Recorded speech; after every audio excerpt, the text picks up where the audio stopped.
ஓம் சாய்ராம். வணக்கம் சாய்ராம். எல்லோரும் நலமாக இருக்கீங்களா? எல்லோரும் நலமாக இருக்க நான் அப்பாவை பாதமணிஞ்சு அன்போடு வேண்டுகிறேன்.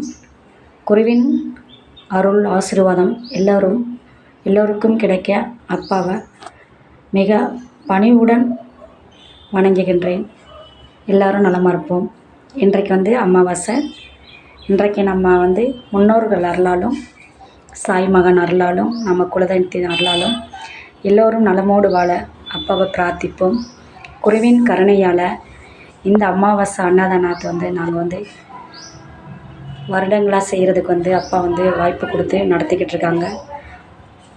ஆரம்ப காலத்தில் நம்ம அன்னதானம் பண்ணுவோம் அப்படின்னு சொல்லிட்டு நான் செய்து வர ஆரம்பித்தேன்.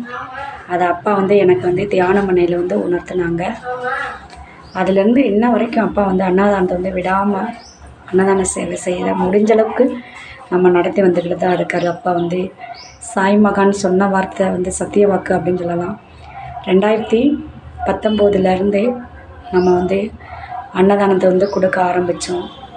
அப்போ சின்னதாக நான் வீட்டிலேருந்து பண்ணிட்டு தான் வந்துக்கிட்டு இருந்தேன்.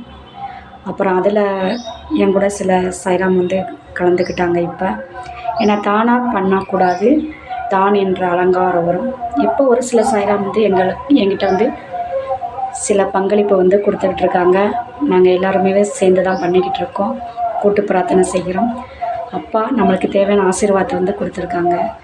நம்ம வழிபாடு வீட்டில் தான் வச்சு பண்ணிகிட்ருக்கோம். அந்த வழிபாடுகளையும் அப்பா தினந்தோறும் சிறப்பாக நடத்துகிறாங்க. 4 வேளை ஆராத்தி பண்ணுறோம். எல்லாருக்குமே கூட்டு பிரார்த்தனை செய்கிறோம். இந்த அருள் அப்படின்றது மிகப்பெரியது. அதை அப்பா நம்மளுக்கு பரிபூர்ணமாக கொடுத்துட்ருக்காங்க அப்படின்னு தான் சொல்லுவேன். நம்ம மாதத்தில் 6 நாட்கள் அன்னதானம் கொடுக்குறோம். சாய்ராம் அனைவரும் நீங்கள் எப்பயாவது கூட உங்களுக்கு முடிஞ்ச அளவுக்கு வீட்டில் தினந்தோறும் செய்கிற சாப்பாடில் கூட ஒருத்தவருக்கு கூட நீங்கள் சாப்பாடு கொடுக்கலாம். அப்படி முடியலன்னா வாரத்தில் ஒரு நாள் கொடுக்கணும். அதுவுமே முடியலை அப்படின்னா நம்ம ஒரு பிஸ்கட்டு கூட வாங்கி கொடுக்கலாம்.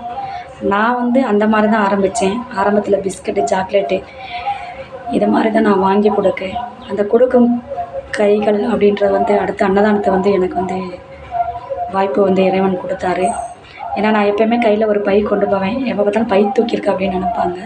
அந்த பைக்கில் பார்த்தா பிஸ்கட்டு ஏதாவது ஸ்நாக்ஸை நான் வச்சுருப்பேன்.